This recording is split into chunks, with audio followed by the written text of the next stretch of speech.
चैतन्य विहार वृंदावन स्थित श्री कामधेनु गौशाला एवं मानव मंदिर सेवाश्रम के संयुक्त तत्वाधान में निर्धन कन्याओं के सामूहिक विवाह समारोह का आयोजन सोमवार को 21 जूनों का विधि विधान से विवाह कराया गया। नवविवाहित जोड़ों को उपहार स्वरूप अनेक दैनिक उपयोगी वस्तुएं भेंट की गई। वृंदावन में आयोजित हुए इस सामूहिक विवाह का वैदिक मंत्रोच्चारण के साथ विवाह संपन्न कराया गया।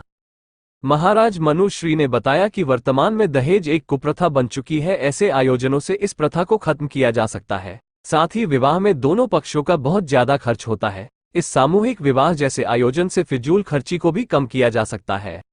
जय जय श्री राधे। वृंदावन की पावन धरा पर सभी ब्रजवासियों को बहुत बहुत शुभकामनाएं। भगवान लक्ष्मी नारायण, भगवान ठाकुर जी, श्री राधा कृष्ण की बड़ी प्रसन्नता है कि 21 निर्धन सर्वजातीय कन्याओं का विधिवत अग्नि को साक्षी मानकर हिंदू वैदिक संस्कृति के अनुसार विवाह यहाँ संपन्न हो रहा है। वैदिक मंत्रों की गुंजा हो रही है और जो वंचित थे, जिनके पास सामर्थ्य नहीं था, आज वो प्रसन्न है। आज वो पिता भी प्रसन्न है जो शायद सोचता था कि इस बेटी के हाथ कैसे पीले किए जाएंगे, लेकिन वो जब दुनिया के अनेकों ब्रह्मांड चला रहा है तो ये उसके लिए कोई बड़ी बात नहीं है। हम सभी लोग बहुत प्रसन्न हैं कि उनका दिव्य विवाह यहाँ संपूर्ण होने जा रहा है और इतना आनंद बरस रहा है जैसे स्वर्ग जैसा आनंद यहाँ महसूस हो रहा है। अभी बारात का भी दर्शन बड़ा दिव्य था। इतने सारे घोड़े घोड़ी पर बैठ के और आनंद सब लोग ले रहे थे और आप सभी, हम सभी मिलकर इस आनंद को ले रहे हैं। मैं ईश्वर से यही प्रार्थना करता हूँ इनका दाम्पत्य बहुत सुंदर हो। ये भागवत का प्रसाद है। भागवत के विश्राम में इस तरह का सुंदर आयोजन, ये इनके जीवन, इनके दाम्पत्य के लिए इससे बड़ा प्रसाद नहीं हो सकता।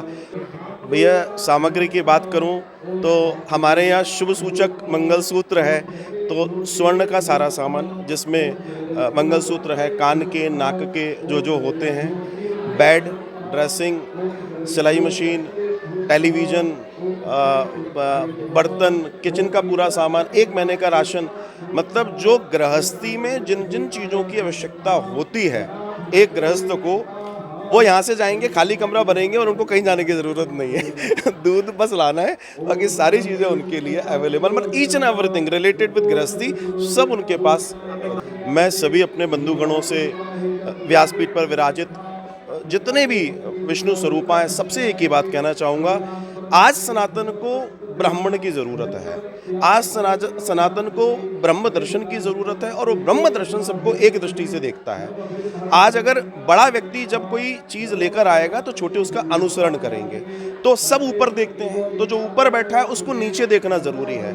जब सब आशा की दृष्टि से ऊपर देख रहे हैं तो ऊपर वाले का कर्तव्य है कि वो सहयोग की दृष्टि से, मदद की दृष्टि से नीचे देखे। तो मैं सभी भाइयों से यही कहना चाहूँगा, सभी कथावाचक, सभी संतों से, कि इस तरह के कार्यों का समायोजन निरंतर होना चाहिए ताकि हम धर्म परिवर्तन रोक पाएंगे, हम लव जिहाद रोक पाएंगे, हम भ्रूण हत्या रोक पाएंगे, बेटियों के प्रति जो लोगों का भार महसूस करते हैं वो समाप्त होगा और सबसे सुंदर बात कि सबको लगेगा कि हम अपने सनातन में सुरक्षित हैं।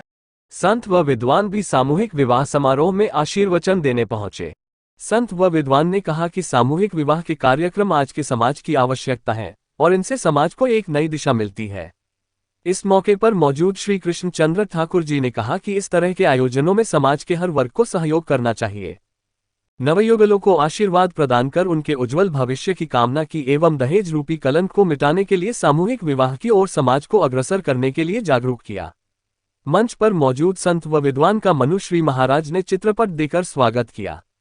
इस सराहनीय कार्य में मृदुल कृष्ण शास्त्री, कौशिक जी महाराज, श्री बिहारी लाल वशिष्ठ, राम विलास चतुर्वेदी, कल्याण जी, गोपाल जी मौजूद रहे। प्राप्त धन से करना चाहिए और भागवत जी हमेशा कहती हैं कि सेवा ही परमो धर्मः। हम लोग किसकी सेवा करें?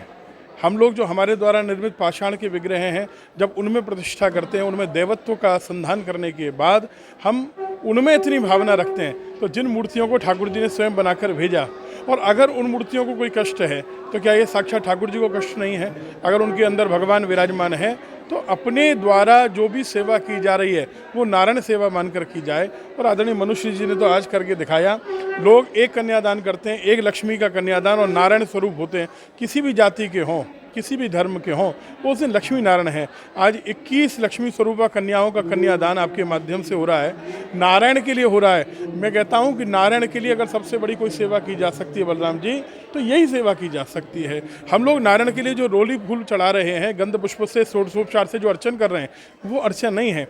वास्तविकता में लक्ष्मी प्रदान करके नारायण के लिए जो अर्चन, इस प्रकार जो कन्यादान करके आपने सेवा का एक अप्रतिम उदाहरण प्रस्तुत किया है, उसके लिए जितनी प्रशंसा की जाए, जितनी सराहना की जाए, कम होगी। और मैं चाहूँगा कि सब लोग आदरणीय श्री मनुश्री जी से प्रेरणा लें, सभी कथावाचक और संत इसी प्रकार आगे आएँ। हमारे पूज्य बलराम बाबा आपकी नाम राशि वो निरंतर करते रहते हैं, लेकिन श्री मनुश्री जी से प्रेरणा लेकर और कथावाचक कर रहे हैं, लेकिन ऐसा पुनीत कार्य करें, ज़्यादा से ज़्यादा कन्याओं का कन्यादान करें।